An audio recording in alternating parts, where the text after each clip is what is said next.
Harish, the best academy. Good evening everyone, welcome to the Harish academy. This is Pratap. ఇక ఇవాళ current affairs start చేసే ముందు ఆస్పిరెంట్స్కి మరొకసారి ముఖ్యమైన గమనిక అండి. ఆస్పిరెంట్స్కి ఇంకా చాలామందికి డౌట్స్ ఉన్నాయి. మనం చెప్పే కరెంట్ అఫైర్స్ ఎస్ఎస్సి లాంటి ఎగ్జామ్స్కి, డిఎస్సి లాంటి ఎగ్జామ్స్కి ఉపయోగపడతాయని చెప్పేసి డౌట్స్ ఎక్స్ప్రెస్ చేస్తూ ఉన్నారండి. అందులో మీరు డౌట్ పెట్టుకోవాల్సిన అవసరం లేదు. కరెంట్ అఫైర్స్ అనేవి మనము అన్ని ఎగ్జామ్స్ని ఎవరైతే ప్రిపేర్ అవుతున్నారో అన్ని రకాల ఎగ్జామ్స్కి ప్రిపేర్ అయ్యే వాళ్ళని దృష్టిలో ఉంచుకొనే మనము ప్రిపేర్ చేయడం జరుగుతుంది. మీరు అబ్జర్వ్ చేస్తే ఇందులో national issues, international issues, political, economical, environmental, అలానే sports, persons in news, appointments, awards, indices, important days, ముఖ్యమైన దినోత్సవాలు, అలానే మన తెలుగు రాష్ట్రాల కరెంట్ అఫైర్స్, వివిధ రాష్ట్రాలు లాంచ్ చేస్తూ ఉన్న ముఖ్యమైన ప్రోగ్రాంలు అటువంటివి, అలానే క్యాబినెట్ డెసిషన్స్ అంటే ఎప్పటికప్పుడు యూనియన్ క్యాబినెట్ తీసుకునే నిర్ణయాలు కావచ్చు, ప్రైమ్ మినిస్టర్ నరేంద్ర మోడీ గారు నిర్వహించే మాన్ కీ బాత్ ప్రసంగం కావచ్చు, ఏవైనా కూడా మనం అన్నీ కూడా ఎగ్జామ్ పాయింట్ ఆఫ్ వ్యూలో అన్నింటినీ కవర్ చేయడం జరుగుతుందండి. సో ఆ డౌట్ పెట్టుకోవాల్సిన అవసరం లేదు. తప్పకుండా మీ ఫ్రెండ్స్ ఎవరైతే ప్రిపేర్ అవుతూ ఉంటారో వాళ్ళకు కూడా షేర్ చేయండి, తప్పకుండా హెల్ప్ అవుతాయి. ఇక ఇవాళ current affairs April 19th, 2026 current affairs మనం డీటెయిల్గా డిస్కస్ చేసుకుందాం. ఇవాళ మన ఫస్ట్ టాపిక్ భారతదేశపు మొట్టమొదటి శిలాచిత్రాల పరిరక్షణ పార్కు. భారతదేశపు మొట్టమొదటి శిలాచిత్రాల పరిరక్షణ park, India's first petroglyph park. India's first petroglyph park. ఇక్కడ పెట్రోగ్లిఫ్ అంటే శిలాజ చిత్రాలు అంటే ఏంటివి? శిలాచిత్రాలు లైక్ మనం ఇప్పుడు రాక్స్ ఉంటాయి కదా, మీరు అబ్జర్వ్ చేస్తే ఈ ప్రాచీన కాలంలో ముఖ్యంగా ప్రీహిస్టారిక్ పీరియడ్ టైంలో అంటే చరిత్ర పూర్వయుగానికి సంబంధించి మనకి వివిధ రకాల రాతులపైన, వివిధ రకాల రాళ్లపైన ఆది మానవులు కావచ్చు, ఆ తర్వాత వచ్చిన మానవులు వివిధ రకాల బొమ్మల్ని గీసి ఉంటారు. మనం చూస్తూ ఉంటాం. ఈ యొక్క రాక్స్ పైన ఏవైనా ప్రత్యేకమైన సింబల్స్ కావచ్చు, కొన్ని రకాల చిత్రాలు, వాటిని లైక్ వాళ్ళు ఆ పెయింటింగ్స్ వేయడం జరుగుతుంది. మరి వాటిని కాపాడుకోవాలి అని చెప్పేసి భారతదేశం మొట్టమొదటి శిలాచిత్రాల పరిరక్షణ పార్కుకు శంకుస్థాపన చేయడం జరిగింది. ఎక్కడ దీన్ని ఏర్పాటు చేస్తూ ఉన్నారు అంటే యూనియన్ టెరిటరీ అయిన లడఖ్, కేంద్రపాలిత ప్రాంతమైన లడఖ్లోని లేహ్ ప్రాంతంలో దీన్ని ఏర్పాటు చేస్తూ ఉన్నారు. దీనికి సంబంధించి లడఖ్ లెఫ్టినెంట్ గవర్నర్ వినయ్ కుమార్ సక్సేనా గారు నిన్న ఫౌండేషన్ స్టోన్ వేయడం జరిగింది, శంకుస్థాపన చేయడం జరిగింది. మరి మనం నిన్న డిస్కస్ చేసుకున్నాం. April 18th world heritage day. World heritage day అంటే ఏంటి? అంతర్జాతీయ వారసత్వ దినోత్సవం. అంతర్జాతీయ వారసత్వ దినోత్సవం. మరి ఇక్కడ మనం ఫోకస్ చేయాల్సింది దీన్ని ఎక్కడ ఏర్పాటు చేస్తూ ఉన్నారు అంటే ఇండస్ రివర్ యొక్క బ్యాంక్స్ పైన, అంటే మన సింధు నది ఏదైతే ఉందో ఆ సింధు నది ఒడ్డున దీన్ని నిర్మిస్తూ ఉన్నారు. మరి ఏంటి అసలు ఈ పార్కులో ఏముంటాయి? పెట్రోగ్లిఫ్స్. ఇందాక చెప్పినట్టు పెట్రోగ్లిఫ్స్ అంటే ఈ యొక్క ప్రీహిస్టారిక్ ఇమేజెస్, సింబల్స్. ఇప్పుడు మనం చూస్తే ఈవెన్ మన తెలుగు రాష్ట్రాల్లో కూడా కొన్ని ప్రాంతాల్లో కొన్ని రాళ్లపైన ప్రత్యేకమైన బొమ్మలు, చిత్రాలు ఉంటాయి. అట్లనే లడఖ్లో కూడా చాలా శిలా చిత్రాలు ఉన్నాయి. వాటినన్నింటినీ కూడా సేకరించి ఏవైతే లైక్ థ్రెట్కి దగ్గరలో ఉన్నాయో మనం చూస్తూ ఉంటాం. ఇప్పుడు టూరిజం పెరిగిపోవడం వల్ల, అర్బనైజేషన్ పెరిగిపోవడం వల్ల అవి వాటికి ముప్పు వాటిల్లుతూ ఉంది. సో వాటన్నిటినీ కూడా కలెక్ట్ చేసి ఒక చోట వాటిని భద్రపరుస్తారు. సో సింపుల్గా గుర్తుపెట్టుకోండి, భారతదేశపు మొట్టమొదటి పెట్రోగ్లిఫ్ పార్క్ అంటే లడఖ్లోని లేహ్ ప్రాంతము. ఫౌండేషన్ స్టోన్ ఎప్పుడు వేశారంటే April 18th world heritage day. Next one, భారతదేశపు మొట్టమొదటి water neutral railway depot. India's first water neutral railway coaching depot. మరి భారతదేశం మొట్టమొదటి వాటర్ న్యూట్రల్ రైల్వే డిపోని అహ్మదాబాద్లోని కంకారియా కోచింగ్ డిపోగా తీర్చిదిద్దడం జరిగింది. India's first water neutral railway డిపోగా అహ్మదాబాద్లోని కంకారియా కోచింగ్ డిపోని తీర్చిదిద్దడం జరిగింది. మరి ఇక్కడ ఎగ్జామ్ పాయింట్ ఆఫ్ వ్యూలో ఈ వాటర్ న్యూట్రల్ రైల్వే డిపో అంటే ఏంటి? అసలు పేరులోనే ఉంది. వాటర్ న్యూట్రల్ అంటే ఇది వాటర్ రిసోర్సెస్ని ఎక్కువగా యూజ్ చేయదు, నీటి వనరుల్ని అత్యంత సమర్థవంతంగా సంరక్షిస్తుంది, ఉపయోగించుకుంటుంది. మరి ఇదేం చేసింది, ఏం ఘనత సాధించింది అంటే అహ్మదాబాద్లోని కంకారియా రైల్వే కోచింగ్ డిపో ఏదైతే ఉందో అక్కడ రైల్వే కోచ్ల్ని వాష్ చేయడం కోసం, ఆ రైల్వే కోచ్ల్ని క్లీన్ చేయడం కోసం ఏదైతే వాటర్ని యూజ్ చేస్తారో, నీటి వనరులను ఉపయోగిస్తారో, ఆ తర్వాత ఆ వాటర్ని వేస్ట్ చేయకోకుండా దాన్ని రీసైకిల్ చేయడం జరుగుతుంది. దాన్ని శుద్ధి చేస్తూ ఉన్నారు, రీసైకిల్ చేస్తూ ఉన్నారు, మళ్ళీ రీయూజ్ చేస్తూ ఉన్నారు, మళ్ళీ పునర్వినియోగిస్తూ ఉన్నారు. మరి దీని ద్వారా సుమారుగా రోజుకు 1.6 lakh లీటర్స్ వాటర్ని సేవ్ చేస్తూ ఉన్నారు, ఆదా చేస్తూ ఉన్నారు. మరి ఏ విధంగా వీళ్ళు శుద్ధి చేస్తూ ఉన్నారు? ఫైటో రెమిడియేషన్ అనే ఒక టెక్నాలజీ ద్వారా ఏదైతే ఈ రైల్వే కోచ్ల్ని క్లీన్ చేయడానికి, వాష్ చేయడానికి ఉపయోగించిన వాటర్ ఏదైతే ఉందో ఆ వాటర్ని మళ్ళీ ఫైటో రెమిడియేషన్ అనే ఒక ఎకో ఫ్రెండ్లీ టెక్నాలజీ ద్వారా, పర్యావరణానికి ఎటువంటి హాని కలిగించని పద్ధతుల ద్వారా దాన్ని శుద్ధి చేస్తూ ఉన్నారు. ఇక్కడ ఫైటో రెమిడియేషన్ అంటే మీరు బయోటెక్నాలజీలో చదువుతారండి. బయోటెక్నాలజీ, ఈ ఫైటో రెమిడియేషన్ టెక్నాలజీ ఎలా వర్క్ చేస్తుందంటే ఏదైతే ఈ వేస్ట్ వాటర్ ఉందో ఆ వేస్ట్ వాటర్ని ప్లాంట్స్ను ఉపయోగించి, కొన్ని రకాల మొక్కలు, కొన్ని రకాల ప్లాంట్స్ను ఉపయోగించి శుద్ధి చేస్తారు. అదే ఫైటో రెమిడియేషన్ టెక్నాలజీ. సో ఎక్కడ అంటే అహ్మదాబాద్లోని Kankaria coaching railway depot. Next one, union cabinet decisions, కేంద్ర మంత్రివర్గ నిర్ణయాలు. నిన్న ప్రైమ్ మినిస్టర్ నరేంద్ర మోడీ గారి అధ్యక్షతన యూనియన్ క్యాబినెట్ మీటింగ్ జరిగింది. మరి ఈ క్యాబినెట్ మీటింగ్లో భాగంగా కొన్ని ముఖ్యమైన డెసిషన్స్ని తీసుకున్నారు, కొన్ని కీలకమైన నిర్ణయాలు తీసుకున్నారు. అందులో మనం ఎగ్జామ్ పాయింట్ ఆఫ్ వ్యూ తెలుసుకోవాల్సింది హైలైట్స్. ఒకటి వచ్చేసి ప్రధానమంత్రి గ్రామ్ సడక్ యోజన 3వ దశను పొడిగించడం జరిగింది. ప్రధానమంత్రి గ్రామ్ సడక్ యోజన 3వ దశను పొడిగించారు. ప్రధానమంత్రి గ్రామ్ సడక్ యోజన 3rd ఫేజ్ని కంటిన్యూ చేశారు, ఎక్స్టెండ్ చేశారు. మరి ఫస్ట్ ప్రధానమంత్రి గ్రామ సడక్ యోజన గురించి తెలుసుకున్న తర్వాత ఎప్పటి వరకు దీన్ని పొడిగించారో తెలుసుకోవాలి. ప్రధానమంత్రి గ్రామ సడక్ యోజన అనేది గ్రామీణ ప్రాంతాల్లో రోడ్ల సదుపాయాన్ని కల్పించడానికి రూరల్ డెవలప్మెంట్ మినిస్ట్రీ, గ్రామీణ అభివృద్ధి మంత్రిత్వ శాఖ లాంచ్ చేసిన ఒక స్కీము. దీన్ని 2000 డిసెంబర్ 25న లాంచ్ చేశారు. 2000 సంవత్సరం డిసెంబర్ 25న లాంచ్ చేశారు. ఏ మంత్రిత్వ శాఖ? Rural development ministry. ఇది ఒక సెంట్రల్లీ స్పాన్సర్డ్ స్కీమ్, అంటే కేంద్ర ప్రాయోజిత పథకము. అంటే ఏంటి? ఈ యొక్క రూరల్ ఏరియాస్లో రోడ్స్ని వేయడం కోసం, రోడ్డు యొక్క సదుపాయాలను కల్పించడం కోసము కేంద్ర ప్రభుత్వము నిధులు ఇస్తుంది, సెంట్రల్ గవర్నమెంట్ ఫండ్స్ ఇస్తుంది, అలానే స్టేట్ గవర్నమెంట్స్, యూటీలు కూడా ఫండ్స్ని ఖర్చు చేస్తాయి సంయుక్తంగా. మరి ఈ ప్రధానమంత్రి గ్రామ సడక్ యోజన యొక్క 3వ దశను ఇప్పుడు పొడిగించారు. ఎప్పటి వరకు పొడిగించారు అంటే మార్చ్ 2028 వరకు ఎక్స్టెండ్ చేశారు. మార్చ్ 2028 వరకు ఎక్స్టెండ్ చేశారు. యాక్చువల్లీ మార్చ్ 2025కి అయిపోవాల్సిండేది, అంటే మార్చ్ 31, 2025కి. ఇప్పుడు మార్చ్ ఎండ్ వరకు, మార్చ్ 2028 వరకు పొడిగించారు. ఆ విషయం గుర్తుపెట్టుకోండి. మరి ఇప్పుడు దీన్ని పొడిగించడం ద్వారా ఏం చేయబోతా ఉన్నారు అంటే గ్రామీణ ప్రాంతాల్లో, ముఖ్యంగా గ్రామీణ వ్యవసాయ మార్కెట్లకు, ఉన్నత పాఠశాలలకు మరియు హాస్పిటల్స్కు రోడ్డు కనెక్టివిటీని మరింత అద్భుతంగా అందించడం జరుగుతుంది. దీన్ని ఎక్స్టెండ్ చేయడం ద్వారా రూరల్ ఏరియాస్లోని గ్రామీణ అగ్రికల్చర్ మార్కెట్స్ని, హయ్యర్ సెకండరీ స్కూల్స్కి, హాస్పిటల్స్కి కనెక్టివిటీని ఇంప్రూవ్ చేస్తారు. మరి దీనికోసం ఎంత బడ్జెట్ కేటాయించారు? ఈ యొక్క దశను పొడిగించారు కదా, దీనికోసం 83,977 crore అలకేట్ చేయడం జరిగింది. 23,977 కోట్లని కేటాయించడం జరిగింది. రైట్.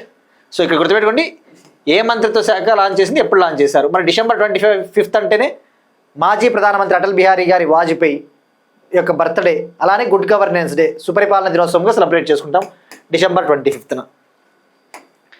ఇక మరి ఈ యొక్క 3వ దశని పొడిగించారు కదా, ఇందులో ప్రత్యేకంగా ఏం పనులు చేపట్టాలో కొన్ని గైడ్లైన్స్ జారీ చేశారు.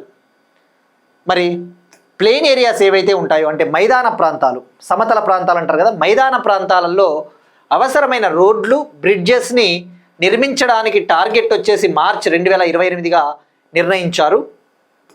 అలానే కొండ ప్రాంతాల్లో రోడ్లను మార్చ్ 2028 కల్లా నిర్మించాలి అని చెప్పేసి టార్గెట్ విధించారు. ఏంటి? ప్లెయిన్ ఏరియాస్లో రోడ్స్ని, బ్రిడ్జెస్ని కన్స్ట్రక్ట్ చేయడానికి, అలానే హిల్లీ ఏరియాస్లో రోడ్స్ని కన్స్ట్రక్ట్ చేయడానికి మార్చ్ 2028గా టార్గెట్ని ఫిక్స్ చేశారు. ఇక అలానే కొండ ప్రాంతాల్లో బ్రిడ్జ్లను నిర్మించడానికి మార్చ్ 2029గా ఎక్స్టెండ్ చేశారు. సో ఇక్కడ మెయిన్గా ఫోకస్ చేయాల్సింది ఓవరాల్గా అయితే మార్చ్ 2029 అండి. కొండ ప్రాంతాల్లోని బ్రిడ్జిల నిర్మాణం పూర్తితో ఇంక్లూడ్ చేసుకుంటే కొండ ప్రాంతాల్లోని బ్రిడ్జిల యొక్క నిర్మాణాన్ని కూడా మనము ఒకసారి దీన్ని ఇందులోకి తీసుకుంటే ఓవరాల్గా మార్చ్ 2029 వరకు పొడిగించారని చెప్పేసి అర్థమవుతుంది. కేవలం మైదాన ప్రాంతాల్లో రోడ్లు బ్రిడ్జెస్ మరియు కొండ ప్రాంతాల్లో రోడ్ల నిర్మాణానికి టార్గెట్ అయితే మార్చ్ 28. కొండ ప్రాంతాల్లో కూడా ఉన్న బ్రిడ్జిల్ని నిర్మించడానికి మార్చ్ 2029. సో ఓవరాల్గా అయితే ఫేజ్ 4 మరి ఫేజ్ 3ని ఎక్స్టెండ్ చేస్తే అది ఏ ఫేజ్ అవుతుంది? ఫేజ్ 4 కదా దాన్ని అనేది. ఫేజ్ 4 మార్చ్ 2029 వరకు ఎక్స్టెండ్ అయినట్టు ఇప్పుడు. ఇక అలానే ఇంకొక నిర్ణయం తీసుకునింది క్యాబినెట్. భారత్ మ్యారిటైమ్ ఇన్సూరెన్స్ పూల్ని ఏర్పాటు చేయడానికి అంగీకారం తెలిపింది క్యాబినెట్. భారత్ మ్యారిటైమ్ ఇన్సూరెన్స్ పూల్ని క్రియేట్ చేయడానికి క్యాబినెట్ డెసిషన్ తీసుకునింది. మరి ఏంటి భారత్ మ్యారిటైమ్ ఇన్సూరెన్స్ పూల్? ఇది ఒక నిధి, ఇది ఒక ఫండ్. ముఖ్యంగా మ్యారిటైమ్ రంగంలో, సముద్రయాన రంగంలో షిప్స్ ఏవైతే ఉంటాయో నౌకలకి అవసరమైన ఇన్సూరెన్స్ బీమాని కల్పించడం కోసం ఏర్పాటు చేసిన ఒక నిధి. మరి దీన్ని ఎందుకు ఏర్పాటు చేయాలి? ఇప్పుడు మనం చూస్తూ ఉన్నాం హార్ముజ్ జలసంధి. ఈ హార్ముజ్ జలసంధి ఇటువంటి సంక్షోభం వచ్చినప్పుడు ఇండియన్ షిప్స్, భారతీయ నౌకలు చాలా ఇబ్బందులను ఎదుర్కొంటాయి. కొన్నిసార్లు వాటిపైన అటాక్స్ జరిగే అవకాశం కూడా ఉంది. మరి అటువంటి ఇండియన్ షిప్స్కి ఇన్సూరెన్స్ ఫెసిలిటీని అందించడం కోసము భారత్ మ్యారిటైమ్ ఇన్సూరెన్స్ పూల్ని ఏర్పాటు చేస్తా ఉన్నట్టు నిర్ణయం తీసుకునింది. దీనికోసం 12,980 crore కేటాయించడం జరిగింది. దీనికోసం 12,980 crore అలకేట్ చేశారు. మరి తద్వారా విదేశీ ఇన్సూరెన్స్ కంపెనీల పైన ఆధారపడడం తగ్గుతుంది. యాజ్ అ రిజల్ట్ ఫారిన్ ఇన్సూరర్స్ పైన డిపెండ్ అవ్వాల్సిన అవసరం లేదు. సో గుర్తుపెట్టుకోండి, Bharat maritime insurance pool provides insurance coverage to the Indian ships.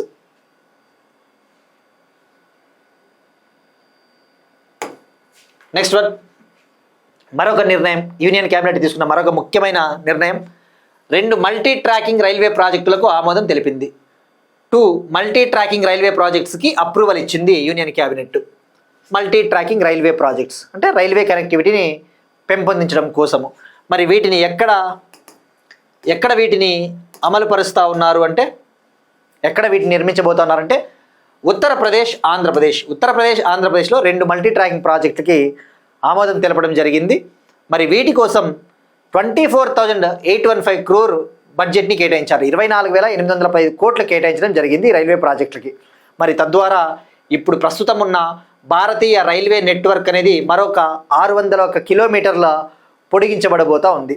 తద్వారా భారతీయ రైల్వే నెట్వర్క్ లెంగ్త్ అనేది మరొక 600 కిలోమీటర్లు, మరో 601 కిలోమీటర్స్ అనేది ఎక్స్టెండ్ కాబోతూ ఉంది. As a result Indian railway network is going to be increased by about 601 kilometres. మనం తెలుసుకోవాల్సింది, మరి ఉత్తరప్రదేశ్లో ఏ రైల్వే ప్రాజెక్ట్ని నిర్మించబోతా ఉన్నారు అంటే ఉత్తరప్రదేశ్లోని గజియాబాద్ సీతాపూర్ రైల్వే ప్రాజెక్ట్. ఉత్తరప్రదేశ్లోని గజియాబాద్ సీతాపూర్ రైల్వే ప్రాజెక్ట్ యొక్క 3వ లైను, 4వ లైను. ఉత్తరప్రదేశ్లోని గజియాబాద్ సీతాపూర్ రైల్వే యొక్క 3rd and 4th లైను. మరి దీనికోసం 14,926 crore కేటాయించారు. 14,926 crore. మరి మనం తెలుసుకోవాల్సింది, మన ఆంధ్ర విషయానికి వస్తే ఆంధ్రప్రదేశ్కి సంబంధించి రాజమండ్రి నిడదవోలు దువ్వాడ యొక్క 3వ, 4వ రైల్వే లైన్ని నిర్మించబోతా ఉన్నారు. నిడదవోలు ఎక్కడ ఉంది? రాజమండ్రిలో. Duvvada Visakhapatnam. So Rajahmundry, Nidadavolu, Duvvada 3rd and 4th railway లైన్ని కూడా నిర్మించడానికి అంగీకారం తెలిపింది. దీనికోసం 9,889 crore కేటాయించారు. 9,889 కోట్లు కేటాయించారు. మరి దీని లెంగ్త్ ఎంత? 198 కిలోమీటర్స్, 198 కిలోమీటర్లు. సో గుర్తుపెట్టుకోండి, ఈ నిడదవోలు దువ్వాడ రైల్వే సెక్షన్ అనేది Howrah Chennai high density railway నెట్వర్క్లో భాగము. It is part of Howrah Chennai high density railway network. మరి ఈ ప్రాజెక్టు ఏ జిల్లాల గుండా పోతుందో కూడా చాలా ఇంపార్టెంట్ ఆంధ్రప్రదేశ్ స్టూడెంట్స్కి. ఆంధ్రప్రదేశ్లోని ఈస్ట్ గోదావరి, కోనసీమ, కాకినాడ, అనకాపల్లి మరియు విశాఖపట్నం జిల్లాల గుండా ఈ రైల్వే నెట్వర్క్ వెళ్తుంది. సో గుర్తుపెట్టుకోండి, దీని లెంగ్త్ 198 కిలోమీటర్స్. దీనికి కేటాయించిన బడ్జెట్ 9,889 crore. ఓవరాల్గా ఈ 2 ప్రాజెక్టులకి కేటాయించిన బడ్జెట్ని మనం కలిపితే ఎంత? 24,815 crore. సో ఇది అండి రైల్వే ప్రాజెక్ట్స్కి సంబంధించిన information. Union cabinet decisions are completed. ఇక next one, states current affairs. NITI Aayog తరహాలో సీటీ ఒడిషా ఏర్పాటు. ఒడిషా గవర్నమెంటు నీతి ఆయోగ్ తరహాలో సీటీ ఒడిషా అనే ఒక థింక్ ట్యాంక్, ఒక పాలసీ థింక్ ట్యాంక్ను ఏర్పాటు చేయాలని చెప్పేసి నిర్ణయం తీసుకునింది, ఏర్పాటు చేసింది. మరి ఇక్కడ ఏంటి అసలు నీతి ఆయోగ్ ఏ విధంగా అయితే ఉందో మనకి, అలానే నీతి ఆయోగ్ లాంటిదే సీటీ ఒడిషాని సెటప్ చేస్తూ ఉన్నట్టు అనౌన్స్ చేసింది. మరి ఏంటిది మనకి నీతి ఆయోగ్ అంటే ఏంటండి? అబ్రివేషన్ ఏంటి? National institution for transforming India. మరి దీని ముఖ్య ఉద్దేశం ఏంటి? మన ఇండియాని ముఖ్యంగా వికసిత్ భారత్ 2047 టార్గెట్ని మనము సాధించాలి అంటే గవర్నమెంట్కి అవసరమైన సలహాలు, అవసరమైన అడ్వైజెస్ కావచ్చు, అవసరమైన గైడ్ లైన్స్ని ప్రిపేర్ చేయాల్సి ఉంటుంది.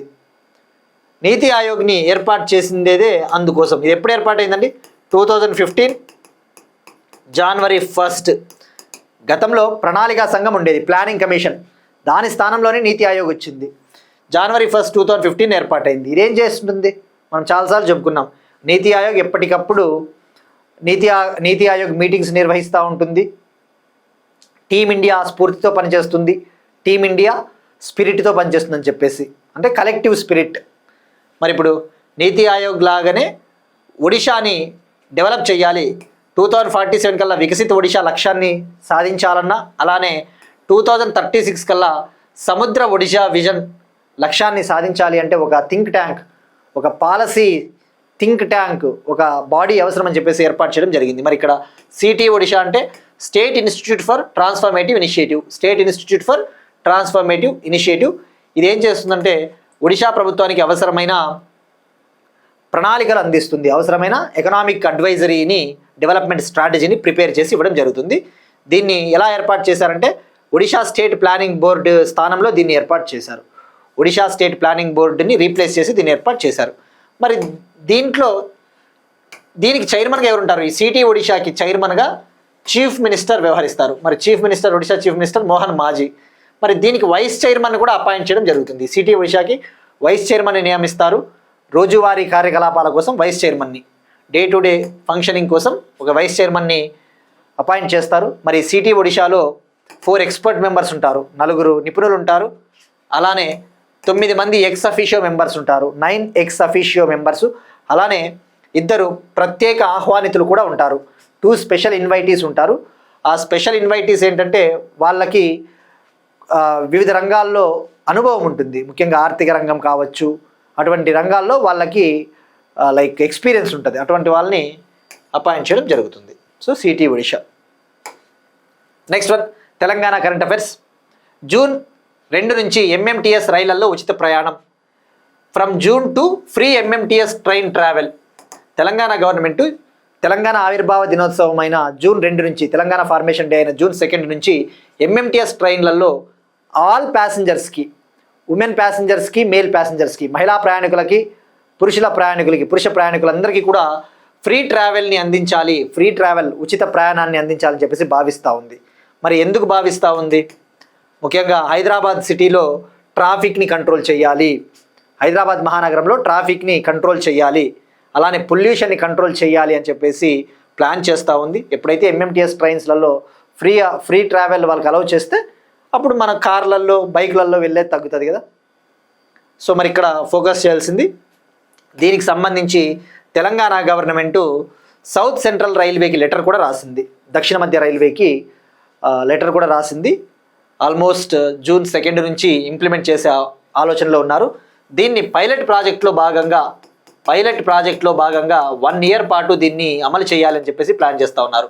ప్రయోగాత్మక దశలో భాగంగా 1 సంవత్సరం పాటు దీన్ని అమలు చేయాలని చెప్పేసి భావిస్తూ ఉన్నారు. ఒకవేళ సక్సెస్ అయితే మేబీ దీన్ని కంటిన్యూ చేయవచ్చు. But anyway for the time being గుర్తుపెట్టుకోండి, పైలట్ ప్రాజెక్ట్లో భాగంగా 1 ఇయర్ పాటు బోత్ మేల్ ప్యాసింజర్స్, ఫీమేల్ ప్యాసింజర్స్కి ఫ్రీ ట్రావెల్ ఉంటుంది.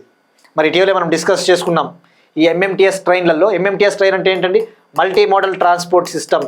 ఈ ఎంఎంటీఎస్ ట్రైన్లలో భద్రత కోసం, సేఫ్టీ కోసం, ఉమెన్ సేఫ్టీ, మహిళా భద్రత కోసము సౌత్ సెంట్రల్ రైల్వే, ఈ దక్షిణ మధ్య రైల్వే డివిజన్కు చెందిన రైల్వే ప్రొటెక్షన్ ఫోర్స్ పింక్ ప్యాట్రల్ అనే ఒక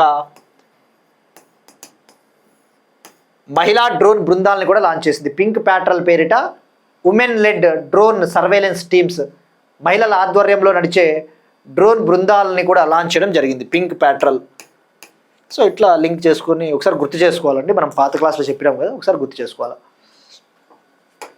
నెక్స్ట్ వన్, ఇక ఆంధ్రప్రదేశ్ విషయానికి వస్తే ఒక ఇంపార్టెంట్ టాపిక్. ఆంధ్రప్రదేశ్ రాష్ట్ర ఎన్నికల కమిషనర్గా Anil Chandra పునేత. Andhra Pradesh government state election కమిషనర్గా అనిల్ చంద్ర పునేత గారు అపాయింట్ అయ్యారు. మరి ఇక్కడ ఇది అపాయింట్మెంట్ డైరెక్ట్గా రాష్ట్ర ఎన్నికల సంఘం కమిషనర్ ఎవరు అంటే అనిల్ చంద్ర పునేత. మరి ఈయన 1984 బ్యాచ్కి చెందిన IAS officer, Indian administrative service officer.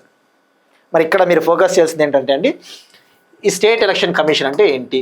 మనకి ఎలక్షన్ కమిషన్ ఆఫ్ ఇండియా గురించి తెలుసు. ఎలక్షన్ కమిషన్ ఆఫ్ ఇండియా ఏం చేస్తుంది?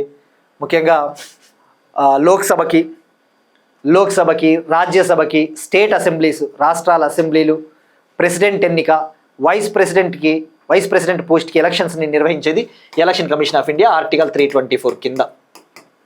Election commission of India will conduct elections to the Lok Sabha, Rajya Sabha, state legislative assemblies and president election, vice president election. మరి state election commission వేటికి ఎన్నికలు నిర్వహిస్తుంది?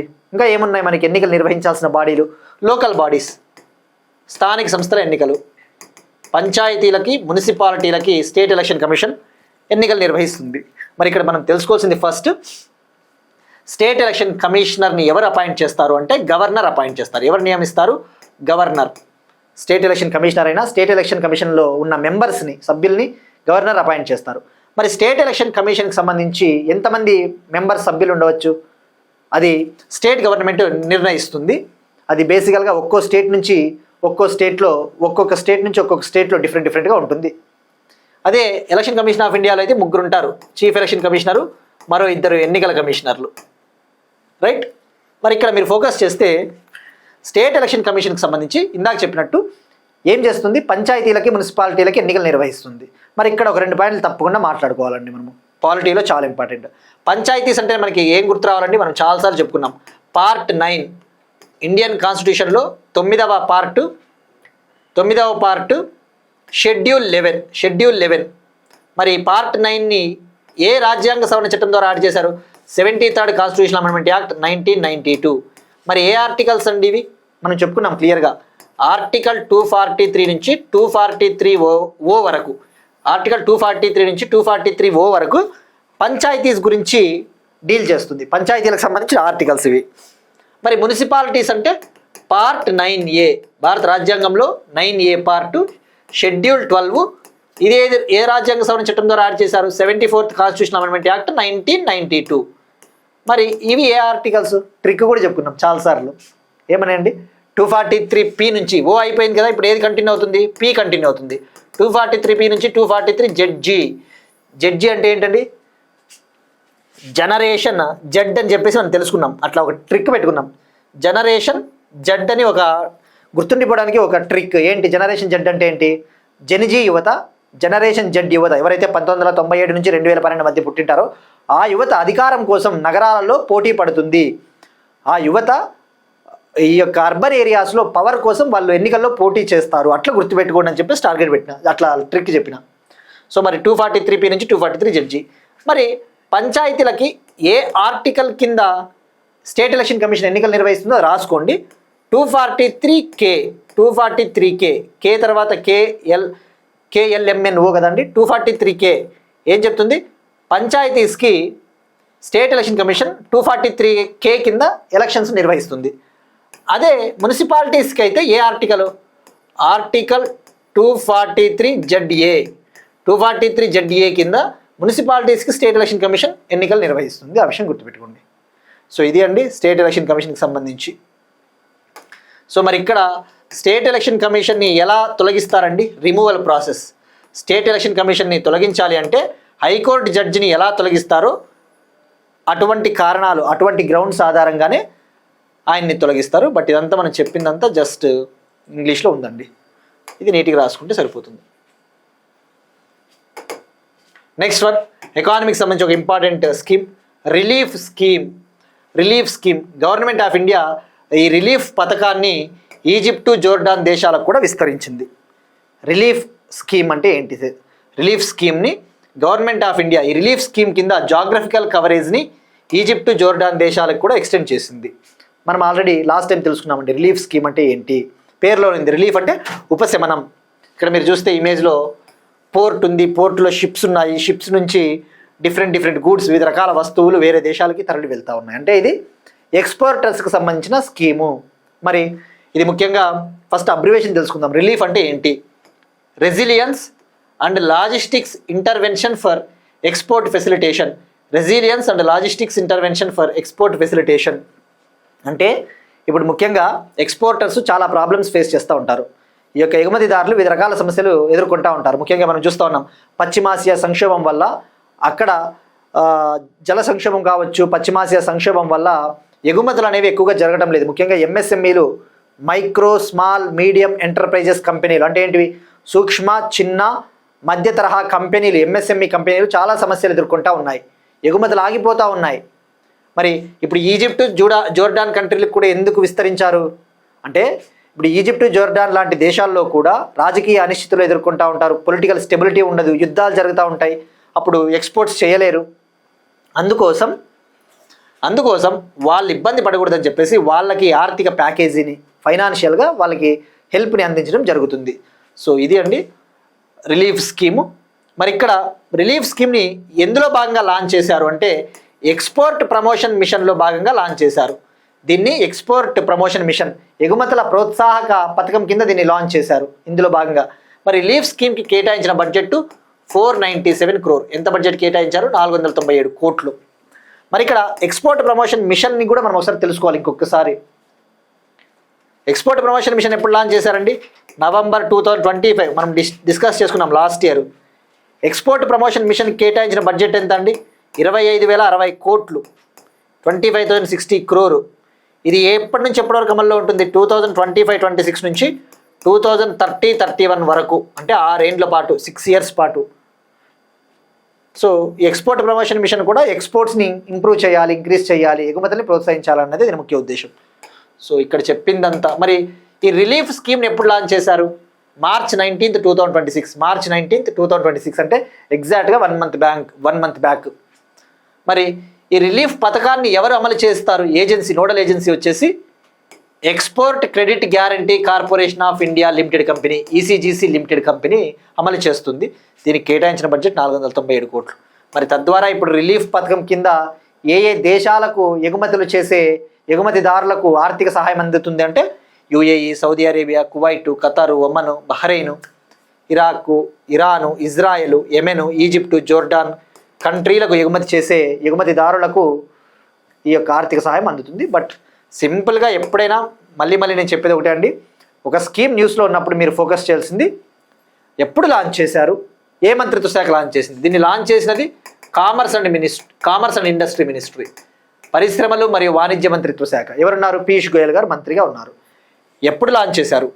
March 19th, 2026. గుర్తుపెట్టుకోండి, schemes అయినా సమ్మిట్లు అయినా వార్తల్లో ఉన్నప్పుడు మీరు ఆలోచించుకోవాలి ఒక క్రొనాలజీ, ఒక ఆర్డర్.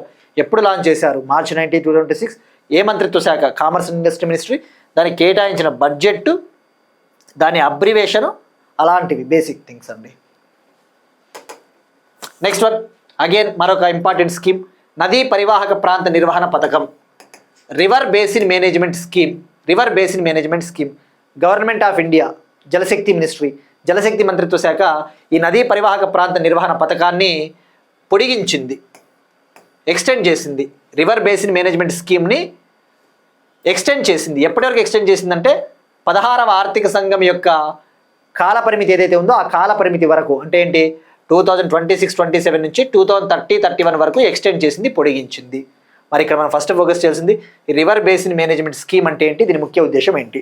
అసలు రివర్ బేసిన్ అంటే ఏంటండి? మనం జాగ్రఫీలో చదువుతారు కదా, నదీ పరివాహక ప్రాంతం అంటే ఏంటి. ఇప్పుడు ఫర్ ఎగ్జాంపుల్ గోదావరి నది ప్రవహిస్తూ ఉంది. గోదావరి నదికి సంబంధించిన ఉపనదులు కావచ్చు, ఉపనదులు ఒక్కొక్క జిల్లాలోకి, ఒక్కొక్క ఊర్లోకి రకరకాలుగా ప్రవహిస్తూ ఉంటాయి. ఉపనదులు కావచ్చు, చిన్న చిన్న కాలువలు, చిన్న చిన్న సెలయేళ్ళు, గోదావరి నదికి ఉపనదులు, ట్రిబ్యూటరీస్ అంటారు కదా, ఇవన్నీ కూడా ఎక్కడి నుంచో ప్రవహించుకుంటూ వచ్చి ఈ మెయిన్ రివర్లో కలిసిపోతాయి. ఇదే బేసిన్, పరివాహక ప్రాంతము, క్యాచ్మెంట్ ఏరియా అంటారు. అంతే కదా. ఇప్పుడు గోదావరి నది ఇట్లా పోతా ఉంది, కానీ దాని ఉపనదులు, సెలయేళ్ళు, కాలువలు వేరే వేరే జిల్లాల్లోకి పోతూ ఉంటాయి, వేరే వేరే ప్రాంతాల్లోకి పోతూ ఉంటుంది రివర్ బేసిన్. మరి ఈ రివర్ బేసిన్ మేనేజ్మెంట్ స్కీమ్ ముఖ్య ఉద్దేశం ఏంటంటే ఈ యొక్క రివర్ బేసిన్స్ని డెవలప్ చేయాలి. ఈ నదీ పరివాహక ప్రాంతాలను అభివృద్ధి చేయడం ద్వారా నీటి వనరుల్ని సంరక్షించుకోవచ్చు for the sustainable development of river basins. మరి దీన్ని ఎప్పటి వరకు పొడిగించారంటే 2026-27 నుంచి 2030-31 వరకు. 2026 ఏప్రిల్ 1 నుంచి 2031 మార్చ్ 31 వరకు. అంటే 16వ ఆర్థిక సంఘం పీరియడ్ కూడా సేమ్ ఇదే కదా. మరి 16th ఫినాన్స్ కమిషన్కి ఎవరు చైర్మన్గా ఉన్నారు? అరవింద్ పనగరియా గారు. అరవింద్ పనగరియా. మరి ఈ రివర్ బేసిన్ స్కీమ్కి ఎంత కేటాయించారు బడ్జెట్ అంటే 2183 crore, 2183 కోట్లు. 2183 కోట్లు. ఇది యాక్చువల్లీ రివర్ బేసిన్ మేనేజ్మెంట్ స్కీమ్ని గతంలో కూడా ఇంప్లిమెంట్ చేశారు. 2021-22 నుంచి 2025-26 వరకు కూడా అమలు చేశారు. మళ్ళీ మరో 5 ఏళ్ల పాటు పొడిగించారు. సో మరి ఈ రివర్ బేసిన్ మేనేజ్మెంట్ స్కీమ్కి అవసరమైన నిధులు కంప్లీట్గా కేంద్ర ప్రభుత్వమే అందిస్తుంది. It is fully funded by the central government. Next one, ఒక ఇంపార్టెంట్ టాపిక్, శిలాజ ఇంధనాలపై మొదటి సమావేశం. ఎనర్జీ సెక్యూరిటీకి సంబంధించి శిలాజ ఇంధనాలపై మొదటి సమావేశం. ఫాజిల్ ఫ్యూయల్స్కి సంబంధించి ఫాజిల్ ఫ్యూయల్స్ పైన ఒక ఫస్ట్ ఇంటర్నేషనల్ కాన్ఫరెన్స్ జరగబోతా ఉంది. సో మరి ఇక్కడ మనం తెలుసుకోవాల్సింది, ఇటువంటి కాన్ఫరెన్స్లు జరుగుతూ ఉన్నప్పుడు ఎప్పుడు స్టార్ట్ అవుతుంది, ఎక్కడ జరుగుతుంది, ఎప్పుడు జరుగుతుంది, దీని ముఖ్య ఉద్దేశం ఏంటి అటువంటివి. ఇది ఏప్రిల్ 24 నుంచి ఏప్రిల్ 29 వరకు జరగబోతా ఉంది. 2026 ఏప్రిల్ 24 నుంచి 29 వరకు కొలంబియా కంట్రీలోని శాంటా మార్టా సిటీలో జరగబోతోంది. కొలంబియా కంట్రీలోని శాంటా మార్టా సిటీ. మరి దీన్ని ఎవరు నిర్వహిస్తూ ఉన్నారు అంటే కొలంబియా గవర్నమెంట్ మరియు నెదర్లాండ్స్ గవర్నమెంట్ జాయింట్గా నిర్వహిస్తూ ఉన్నారు. కొలంబియా ప్రభుత్వము, నెదర్లాండ్స్ ప్రభుత్వం సంయుక్తంగా నిర్వహిస్తూ ఉన్నారు. బట్ జరిగేది మాత్రం కొలంబియాలోని శాంటా మార్టా సిటీ. మరి ఏంటి శిలాజ ఇంధనాలు అంటే ఏంటివి? ఫాజిల్ ఫ్యూయల్స్, కోలు, పెట్రోలు, న్యాచురల్ గ్యాసు. ఎందుకు మనము వీటిపైన చర్చ పెట్టాలి, సమావేశం పెట్టాలి? మనం చూస్తూ ఉన్నాం ఈ శిలాజ ఇంధనాల వల్ల కర్బన ఉద్గారాలు ఎక్కువగా విడుదలవుతూ ఉన్నాయి. ముఖ్యంగా ప్రపంచవ్యాప్తంగా విడుదలవుతా ఉన్న మొత్తం కర్బన ఉద్గారాలు, ప్రపంచవ్యాప్తంగా విడుదలవుతా ఉన్న మొత్తం కర్బన ఉద్గారాలు అనగా గ్రీన్ హౌస్ గ్యాసెస్లలో 68% కర్బన ఉద్గారాలు ఈ యొక్క శిలాజ ఇంధనాల నుంచి విడుదలవుతూ ఉన్నాయి. వరల్డ్ వైడ్ రిలీజ్ అవుతా ఉన్న గ్రీన్ హౌస్ గ్యాస్ ఎమిషన్స్లో 68% ఎమిషన్స్ ఈ యొక్క ఫాజిల్ ఫ్యూయల్స్ నుంచే రిలీజ్ అవుతూ ఉన్నాయి. ఇక అలానే ప్రపంచవ్యాప్తంగా విడుదలవుతా ఉన్న కార్బన్ డయాక్సైడ్ ఉద్గారాలలో 90% ఈ యొక్క శిలాజ ఇంధనాల నుంచి విడుదలవుతూ ఉన్నాయి. వరల్డ్ వైడ్ రిలీజ్ అవుతా ఉన్న కార్బన్ డయాక్సైడ్ టోటల్ ఎమిషన్స్లో 90% ఈ ఫాజిల్ ఫ్యూయల్స్ నుంచే రిలీజ్ అవుతూ ఉన్నాయి. సో వీటిని తగ్గించాలి. మరి ఏం చర్చ చేయబోతా ఉన్నారు, ఏం డిస్కస్ చేయబోతా ఉన్నారంటే లాస్ట్ ఇయర్ బ్రెజిల్లో COP 30 సదస్సు జరిగింది. బ్రెజిల్లో COP 30వ సదస్సు, UNFCCCకి క్లైమేట్ చేంజ్కి సంబంధించి 30వ అంతర్జాతీయ సదస్సు జరిగింది కదా. అక్కడ కొన్ని దేశాలు ఒక రోడ్ మ్యాప్ని, ఒక డిక్లరేషన్ని లాంచ్ చేశారు. Belem declaration for green industrialisation అని చెప్పేసి. Belem declaration for green industrialisation అంటే ఏంటి? ఈ యొక్క ఇండస్ట్రీలలో హరిత ఇంధనాలని వాడాలి అంటే ఏంటివి? రెన్యూబుల్ ఎనర్జీని వాడాలి అని చెప్పేసి Belem declaration for green industrialisation ఆ డిక్లరేషన్ తీసుకొని వచ్చారు. దాన్ని లాంచ్ చేసింది 35 కంట్రీలు మరియు కొన్ని రకాల సంస్థలు. ఉదాహరణకు యునైటెడ్ నేషన్స్ డెవలప్మెంట్ ప్రోగ్రామ్ లాంటి సంస్థలు కలిసి లాంచ్ చేశాయి. Belem declaration for green industrialisation launched by 35 countries and organisations like UNDP. So ఈ యొక్క ఫాజిల్ ఫ్యూయల్స్ని ఎలా తగ్గించాలి అని చెప్పేసి ఇక్కడ డిస్కషన్స్ చేయబోతా ఉన్నారు. బట్ ఎనీవే మనం ఇది వన్స్ ఇది కంప్లీట్ అయిన తర్వాత, ఈ సమ్మిట్ ముగిసిన తర్వాత ఏమైనా అవుట్కమ్స్, ఏమైనా డిక్లరేషన్స్ అటువంటి వస్తే మనం తెలుసుకుందామండి.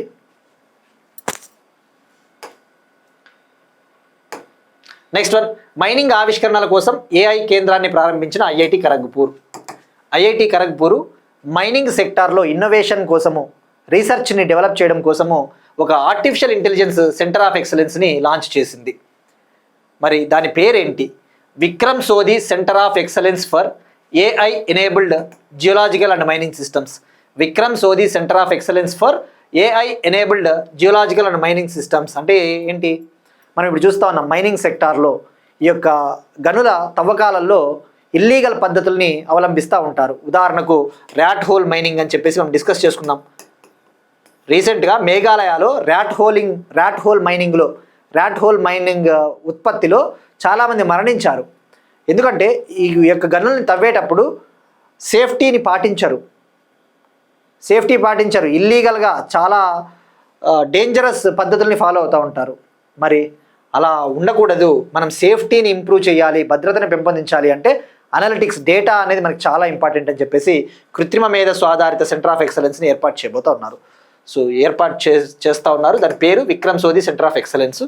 మరి దీనికోసం 5 ఏళ్ల కాలానికి గాను 15 కోట్లు కేటాయించబోతూ ఉన్నారు. 5 years పీరియడ్కి గాను 15 crores అలకేట్ చేయబోతూ ఉన్నారు. ఎవరు కేటాయిస్తూ ఉన్నారు అంటే మినరోస్ ఎస్ఏ అనే ఒక కంపెనీకి చెందిన వైస్ చైర్మన్ అయిన విక్రమ్ సోది గారు. సో ఆయన పేరే ఈ సెంటర్ ఆఫ్ ఎక్సలెన్స్కి పెట్టడం జరిగింది. సో ఇక్కడ గుర్తుపెట్టుకోండి, ర్యాట్ హోల్ మైనింగ్ అంటే చాలా ఇంపార్టెంట్ అండి. జాగ్రఫీలో చదువుతారు. ర్యాట్ హోల్ మైనింగ్ అంటే చిన్న మైన్స్ ఉంటాయండి. అవి అసలు చాలా చిన్నగా ఉంటాయి. వాటిలో అవి 3 నుంచి 4 feet విడ్త్ మాత్రమే ఉంటుంది, ఎక్కువ పొడవు వెడల్పు కూడా ఉండవు. మనుషులు వెళ్ళేసి తవ్వుకుంటూ పోతారు. అసలు చాలా డేంజరస్, అది కూలిపోతాయి ఆ మైన్స్. అది ర్యాట్ హోల్ మైనింగ్ ఇల్లీగల్, ఇది అక్రమం, అసలు ఇది ఇల్లీగల్, చాలా danger. Next one, Bloomberg billionaires index 2026. Billionaires index 2026 బ్లూంబర్గ్స్ సంస్థ బ్లూంబర్గ్ బిలియనీర్స్ ఇండెక్స్ 2026 రిలీజ్ చేసింది. దీని ప్రకారం ప్రపంచంలో అత్యంత ధనవంతుడు ఎవరు, ఇండియాలో ఎవరున్నారు, ఆసియాలో రిచెస్ట్ పర్సన్ ఎవరున్నారు తెలుసుకోవాలి. According to the Bloomberg billionaires index 2026 ప్రపంచంలోనే అత్యంత ధనవంతుడు వచ్చేసి Elon Musk. World's richest person Elon Musk ఎవరండి? స్పేస్ ఎక్స్ కంపెనీ మరియు టెస్లా కంపెనీ ఫౌండర్, ఓనరు. మరి ఎలాన్ మస్క్ సంపద ఎంత ఉంది అంటే నెట్వర్త్ $656 బిలియన్. ఎలాన్ మస్క్ అమెరికాకు చెందిన వ్యక్తి. ఇక సెకండ్ ప్లేస్లో Larry Page, Google alphabet company ఉంది కదా, గూగుల్ ఆల్ఫాబెట్ కంపెనీ కో-ఫౌండర్, సహ వ్యవస్థాపకుడు లారీ పేజ్ సెకండ్ ప్లేస్. అతని సంపద వచ్చేసి $286 బిలియన్. థర్డ్ ప్లేస్లో వచ్చేసి లారీ పేజ్ కూడా అమెరికానే ఆయనది. ఇక థర్డ్ ప్లేస్లో వచ్చేసి అమెరికాకు చెందిన Amazon company founder Jeff Bezos, ఆయన నెట్వర్త్ వచ్చేసి $269 బిలియన్. ఇక మరి ఆసియాలోనే అత్యంత సంపద కలిగిన వ్యక్తి, ఆసియాస్ రిచెస్ట్ పర్సన్గా గౌతమ్ అదానీ గారు అవతరించారు. ముఖేష్ అంబానీని దాటారు. So Asia's richest person Gautam Adani. ఓవరాల్గా ఇతని స్థానం 19వ స్థానం, 19th ప్లేసు వరల్డ్ వైడ్. మరి ఇతని సంపద వచ్చేసి $92.6 బిలియన్. ఇక 20వ స్థానంలో, ప్రపంచవ్యాప్తంగా 20వ స్థానంలో ముఖేష్ అంబానీ ఉన్నాడు, ఇండియా. ఇతని సంపద వచ్చేసి $90.8 బిలియన్. మరి ఈ బ్లూంబర్గ్ సంస్థ ఏం చేస్తుందంటే ప్రపంచవ్యాప్తంగా ఉన్న టాప్ 500 ధనవంతుల జాబితాను విడుదల చేస్తుంది. Bloomberg releases top 500 global billionaires list. ఇక మార్క్ జుకర్బర్గ్ 5th ప్లేస్లో ఉన్నాడండి. ఫేస్బుక్ ఫౌండర్, అమెరికాకు చెందిన mark Zuckerberg 5th place. 4th ప్లేస్లో అమెరికాకు చెందిన సెర్గీ బ్రిన్. నెక్స్ట్ వన్, మొదటి మహిళా T20 international challenge trophy, inaugural women's T20 international challenge ట్రోఫీని ICC లాంచ్ చేసింది, ఇంటర్నేషనల్ క్రికెట్ కౌన్సిల్ లాంచ్ చేసింది. మరి ఇది ICC యొక్క అసోసియేట్ దేశాలు ఏవైతే ఉంటాయో, అసోసియేట్ దేశాలు అంటే పూర్తి స్థాయి సభ్య దేశాలు కావు, వాటిని అసోసియేట్ దేశాలు అంటారు. Associate nations are not permanent members of ICC. మరి ఆ దేశాలలో మహిళా T20 క్రికెట్ను ప్రోత్సహించడం కోసం మొట్టమొదటిసారిగా first women's T20 international challenge ట్రోఫీని లాంచ్ చేశారు. ఇది ఎక్కడ లాంచ్ చేశారు అంటే, ఎక్కడ జరుగుతుందంటే రువాండా కంట్రీలోని కిగాలీలో, ఆఫ్రికా ఖండంలోని దేశమైన రువాండాలోని కిగాలీలో నిన్న స్టార్ట్ అయింది. 18th ఏప్రిల్ నుంచి May 1 వరకు జరుగుతుంది 2026. ఇందులో 5 దేశాలు పాల్గొంటా ఉన్నాయి, 5 నేషన్స్. ఆ 5 నేషన్స్ వచ్చేసి Rwanda country, Italy, Nepal, America, అలానే వనువాతు అనే దేశం. మరి ఈ టోర్నమెంటు ఎక్కడ జరుగుతుందంటే రువాండాలోని గహంగా క్రికెట్ స్టేడియంలో జరగబోతూ ఉంది. బట్ ఎనీవే, ఈ టోర్నమెంట్ విన్ అయిన తర్వాత ఎవరు గెలుచుకున్నారో మనం తెలుసుకుంటామండి. ఇక ఇవాళ క్వశ్చన్ అండి, మనం డిస్కస్ చేసుకున్న టాపిక్కే, భారతదేశపు మొదటి క్షిపణి ట్రాకింగ్ నౌక పేరేంటి? India's first missile tracking ship name ఏంటి? మనం డిస్కస్ చేసుకున్నాం, ఇది ట్రై చేయండి. ఇక నిన్నటి క్వశ్చన్కి సమాధానం, 2026-27 ఫినాన్షియల్ ఇయర్కి సంబంధించి ఇండియా యొక్క GDP గ్రోత్ రేటు 6.5% ఉండొచ్చు అని చెప్పేసి ఇంటర్నేషనల్ మానిటరీ ఫండ్, అంతర్జాతీయ ద్రవ్యనిధి సంస్థ చెప్పింది తన వరల్డ్ ఎకనామిక్ అవుట్లుక్ రిపోర్ట్లో ఈ విషయాల్ని వెల్లడించింది. సో గుర్తుపెట్టుకోండి, వరల్డ్ ఎకనామిక్ అవుట్లుక్ రిపోర్ట్ ఎవరు రిలీజ్ చేస్తారంటే ఐఎంఎఫ్. అలానే గ్లోబల్ ఫైనాన్షియల్ స్టెబిలిటీ రిపోర్ట్ని ఎవరు రిలీజ్ చేస్తారంటే ఐఎంఎఫ్. ఇవి ఇవాళ కరెంట్ అఫైర్స్. మనం ఒకసారి క్విక్గా రీక్యాప్ చూద్దాం.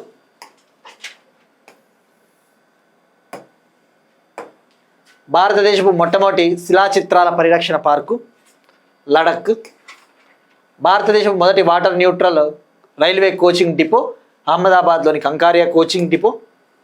కేంద్ర మంత్రివర్గ నిర్ణయాలు. నీతి ఆయోగ్ తరహాలో సిటీ ఒడిషా ఏర్పాటు, ఒడిషా ప్రభుత్వం. జూన్ 2 నుంచి ఎంఎంటీఎస్ ట్రైన్లలో ఉచిత ప్రయాణాన్ని అమలు చేయనున్న తెలంగాణ. ఎంఎంటీఎస్ అంటే ఏంటండి? ఇక్కడ multi modal transport system trains. ఇవి సబర్బన్ ట్రైన్స్, అంటే సిటీలలో ఏర్పాటు చేసే ట్రైన్స్. ఆంధ్రప్రదేశ్ రాష్ట్ర ఎన్నికల కమిషనర్గా అనిల్ చంద్ర పునేత.